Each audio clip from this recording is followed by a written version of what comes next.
नमस्कार। Astrologer Pushpa Sinha channel में आप सबका बहुत बहुत स्वागत है। दोस्तों, छठ पर्व शुरू हो चुके हैं। कल से ही नहाय खाए है और कार्तिक महीने में ही छठ पर्व होती है, जो सब लोगों को पता है और इतनी फेमस है। पहले तो सिर्फ बिहार झारखंड वाले लोग ही करते थे, लेकिन अभी तो पूरे वर्ल्ड में भी जहाँ भी हैं, इंडियन जहाँ भी हैं, सारे लोग छठ पर्व को मनाते ही मनाते हैं। बहुत पावर भी है। आपने सुना होगा कि छठ पर्व श्री सूर्यनारायण भगवान का है। ठीक है, सूर्यनारायण भगवान का है, लेकिन इनके गाने आपने सुने होंगे, कहीं कहीं अक्सर गाने में आपने सुना होगा छठी मैया। मैं आप लोगों को ये बताना चाहती हूँ, ये छठी मैया कौन है। छठ भगवान जो हैं श्री सूर्यनारायण तो है ही है, लेकिन छठी मैया कौन है। मैंने बहुत रिसर्च किया, बहुत सारे किताबों को पढ़ा है और बहुत गहन अध्ययन के बाद मैं आपको बता रही हूँ, छठी मैया वही है जो नवरात्रे में चौथे दिन माता कुष्मांडा होती है ना। चौथे नवरात्रि जो चौथी देवी होती है, नौ दुर्गा है, चौथी जो देवी होती है नौ दुर्गा, उनका नाम है माता कुष्मांडा। तो आपको मैं पढ़ के बता रही हूँ, प्रूफ के साथ बता रही हूँ, ये मैं नहीं बोल रही हूँ, ये इसमें वेद पुराण में लिखा हुआ है। क्या लिखा हुआ है? माता माता की सृष्टि की आदि स्वरूपा आदि शक्ति है। माता कुष्मांडा के बारे में बता रही हूँ। इस देवी ने अपने ईसत हाथ से, माने इस देवी ने अपने बहुत जोर की हंसी से ब्रह्मांड की रचना की थी। किसने करी थी? माता कुष्मांडा के बारे में लिखा गया है। अब आगे समझिएगा और सुनिएगा कि इनकी रचना की थी, और इसलिए इसे इनका नाम कुष्मांडा की संज्ञा प्राप्त है, इसलिए इनका नाम कुष्मांडा पड़ा। और देखिए अब आगे क्या है।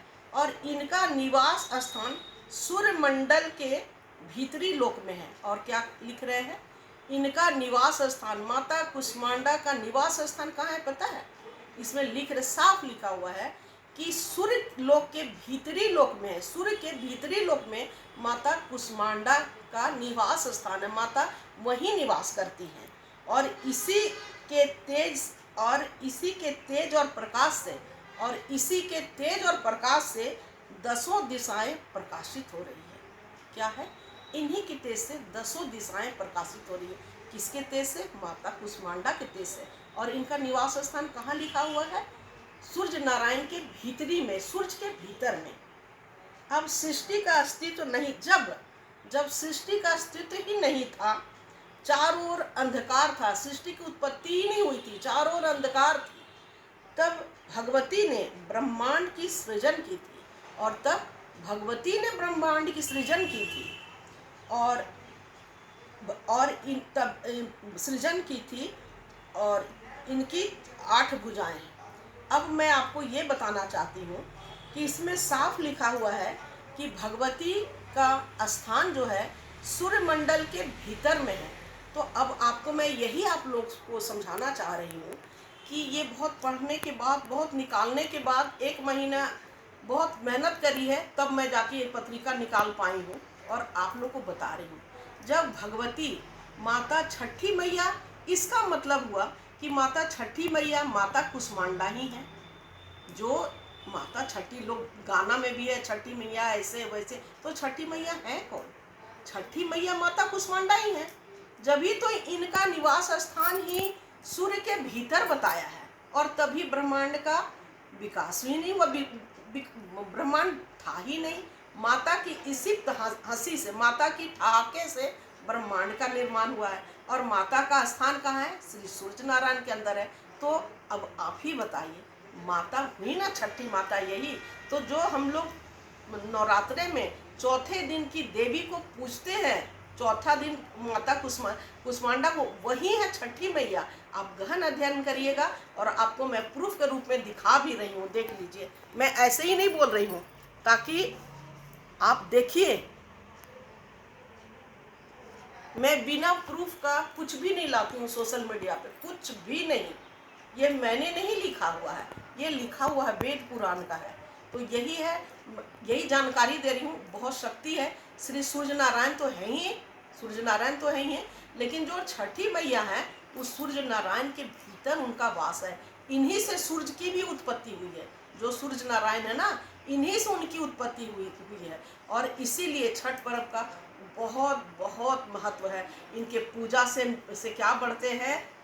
यश, आयु, यश, बल एवं ऐश्वर्य की प्राप्ति होती है। आयु तो बढ़ती है, धन दौलत और नेम फेम सब बढ़ती है। इसीलिए छठी मैया का या सूर्य देवता की बहुत बहुत महिमा है। कार्तिक महीने में आप अगर छठ नहीं भी करते, कोई ज़रूरत नहीं, हर कोई छठ पॉसिबल नहीं है और इसमें बहुत ज़्यादा पैसे भी खर्च होते हैं। इसमें दोनों चाहिए, धन जन चाहिए, जब ये छठ व्रत होती है। कोई मामूली व्रत नहीं है। मैं झारखंड की हूँ, इसलिए मैं आपको अच्छे तरह से बता रही हूँ और अच्छे तरह से आप लोग भी सुन लीजिए, पूरे सुनिएगा तभी आपको समझ में आएगी, नहीं तो कुछ नहीं, स्किप कर जाएगा ऊपर से ही, कुछ आपको समझ में नहीं आएगी। छठ के बारे में बचपन से मैंने देखा सुना, मेरी मम्मी करती थी, मेरे घर में भी छठ होता है, हालांकि मैं नहीं करती, अब तक मैंने नहीं करा है, लेकिन मेरी फैमिली में सब करते ही करते हैं। छठ पर्व बहुत महिमा वाला है। अब तक मैंने देखा है कि जिन लोगों ने भी छठ व्रत करी है वो हर चीज़ से सुखी है, धन दौलत नेम फेम, उनके पास सब कुछ आ गया है, सब कुछ।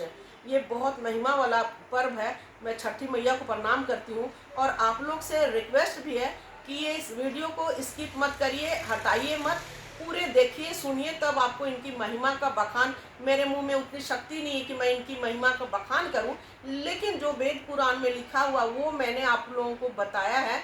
मेरे चैनल में जो भी व्यूवर्स नए हैं उसको सब्सक्राइब कर लीजिएगा, लाइक करिएगा, शेयर जरूर करिएगा, क्योंकि इससे हमारे सनातन धर्म हिंदू धर्म और आगे बढ़ेंगे जब हम पूरे जानकारी सबको देंगे, बढ़िया बढ़िया जो ठोस जानकारी है। ये नहीं ये कर लो वो कर लो। मेरे चैनल में ऐसी गूढ़ रहस्य के लिए पुष्पा, ये एस्ट्रोलॉजर पुष्पा सिन्हा चैनल को जरूर सब्सक्राइब कर लीजिए। ठीक है, नमस्कार।